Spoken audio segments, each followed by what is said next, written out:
जय हिंद, वंदे मातरम। बच्चों, आज कक्षा 12th केमिस्ट्री हमारा फेवरेट सब्जेक्ट है। केमिस्ट्री, रसायन। आप सभी से आज हम रसायन की शुरुआत करने वाले हैं। रोज आपको एक वीडियो मिलेगा, प्लेलिस्ट में और भी काफ़ी वीडियो है, आप उन्हें भी देखते रहे। शुरुआत हम करते हैं आज अपने ठोस प्रवस्था। कक्षा 12वीं बहुत इंपॉर्टेंट है। ठोस प्रवस्था पहला ही लेसन है। ठोस प्रवस्था बोलते हैं, ठोस अवस्था बोलते हैं। ठीक है, तो ठोस अवस्था होती क्या चीज़ है? कोई सॉलिड स्टेट्स इंग्लिश में। आप देखिए, ठोस दो प्रकार के होते हैं। कितने प्रकार के होते हैं याद रखिएगा। ठोस कितने प्रकार के रहते हैं? दो प्रकार के। पहला ठोस कौन सा? क्रिस्टलिक। और सेकंड ठोस कौन सा? अक्रिस्टलिक। मतलब आपको सिर्फ इतना याद रखिए, जैसे ठोस ठोस दो प्रकार के होंगे। कितने प्रकार के? क्रिस्टलिक और अक्रिस्टलिक। ऐसे तो हमें जो अपने को जो पढ़ना है वो कौन सा पढ़ना है? क्रिस्टलिक और अक्रिस्टलिक। अब क्रिस्टलिक ठोस किस प्रकार के रहेंगे? देखिए, वे ठोस, परिभाषा याद रखिए क्रिस्टलिक ठोस की। किसकी? क्रिस्टलिक ठोस। वे ठोस जिनमें रचक इकाई, वे ठोस जिसमें रचक इकाई आयन, परमाणु या अणु। आयन, परमाणु या अणु। देखिए यहां पर आयन, परमाणु या अणु एक नियमित और क्रमिक रूप से व्यवस्थित रहते हैं। एक नियमित और क्रमिक रूप से व्यवस्थित रहते हैं, वो क्या कहलाते हैं? क्रिस्टल।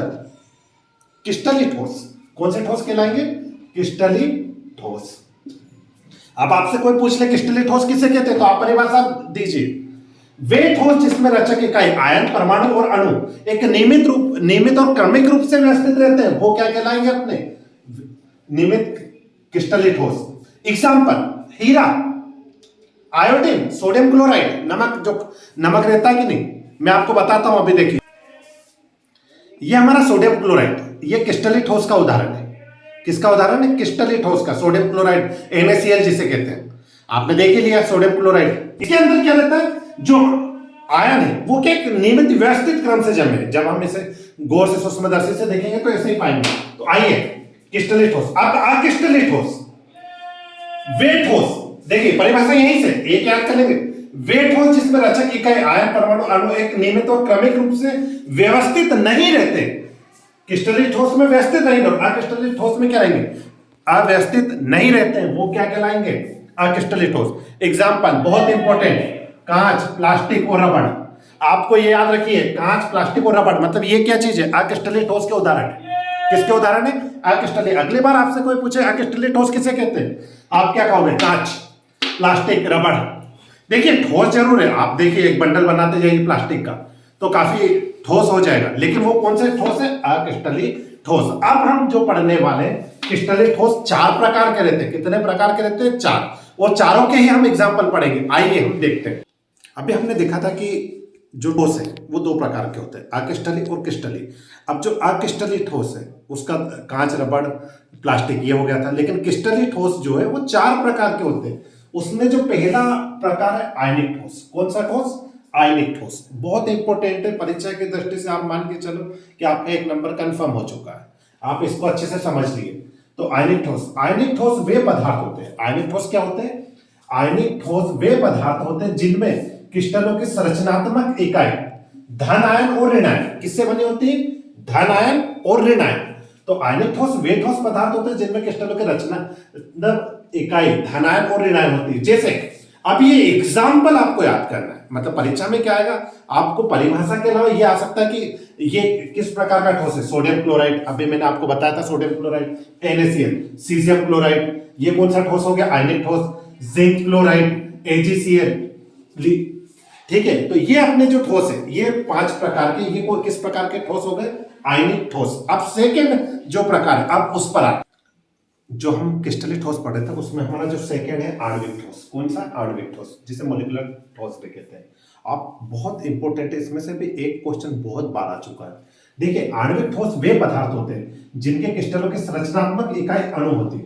वहां पर आयन थे। क्या थे? आयन। और यहां पर आणविक ठोस वे पदार्थ होते हैं जिनके क्रिस्टलों के संरचनात्मक इकाई क्या होते हैं? अणु।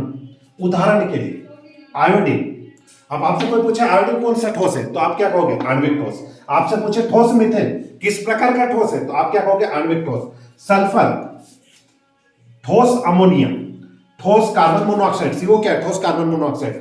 और जो इसमें सबसे इंपॉर्टेंट है वो है शुष्क बर्फ किसे कहते हैं। अब क्वेश्चन ये आता है, कम से कम 8 से 10 बार आ चुका है, शुष्क बर्फ किसे कहते हैं, तो हम क्या लिखेंगे?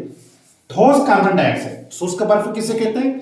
ठोस कार्बन डाइऑक्साइड को हम क्या कहते हैं, किस नाम से जानते हैं, शुष्क बर्फ। एक बार फिर से, शुष्क बर्फ किस प्रकार का उदाहरण है, शुष्क बर्फ आणविक ठोस का उदाहरण है। किस प्रकार का उदाहरण है, आणविक ठोस का। तो एक ये चीज याद रखिए, आपको आयोडीन, ठोस मीथेन सल्फर, H2O, ठोस अमोनिया, ठोस कार्बन मोनोऑक्साइड, वो क्या है, ठोस कार्बन मोनोऑक्साइड। और फिर कह रहा हूं शुष्क बर्फ किसे कहते हैं, शुष्क बर्फ किसे कहते हैं, ठोस कार्बन डाइऑक्साइड को हम शुष्क बर्फ कहते हैं। जिस और ये किस प्रकार के ठोस का उदाहरण है, ये आणविक ठोस का उदाहरण है। और ये किस क्रिस्टलीय और अक्रिस्टलीय में पूछ रहे तो किस प्रकार का उदाहरण, क्रिस्टलीय ठोस। आइए तीसरे ठोस पर आए। हमारे ठोस का जो तीसरा भाग है, तीसरे के अंतर्गत हम लेंगे सहसंयोजी ठोस। कौन सा ठोस, सहसंयोजी, कोवेलेंट सॉलिड्स। ठीक है, ये वे ठोस होते हैं जिनके संरचनात्मक इकाई परमाणु होती है। देखिए, एक में आयनिक में था आयन, मोलिकुलर आणविक में था अणु, और सहसंयोजी में कौन सा ठोस है, ये वे ठोस होते हैं जिनके संरचनात्मक इकाई क्या है, परमाणु। एग्जाम्पल बहुत बार आता है, आप बहुत विशेष ध्यान दीजिएगा यहाँ पर, हीरा, ग्रेफाइट। आपसे पूछ लेगा ग्रेफाइट किस प्रकार का ठोस है, आपको फट से जवाब दीजिए, सहसंयोजी ठोस। किस प्रकार का ठोस है, हीरा, ग्रेफाइट, सहसंयोजी। हीरा किस प्रकार का ठोस है, सहसंयोजी ठोस। सिलिका, फेल्डस्पाटी। तो ये जो दो बहुत इंपॉर्टेंट है, वेरी वेरी इंपॉर्टेंट, बहुत बार पूछा जाता है। तो ये वे ठोस होते हैं जिनके संरचनात्मक इकाई परमाणु होते हैं। कौन से ठोस है, ये वे ठोस होते हैं। और कौन से, सहसंयोजी ठोस वे ठोस कहलाते हैं जिनकी संरचनात्मक इकाई परमाणु होती है। एग्जाम्पल हीरा, ग्रेफाइट, सिलिका। ठीक है, आइए चौथे पर।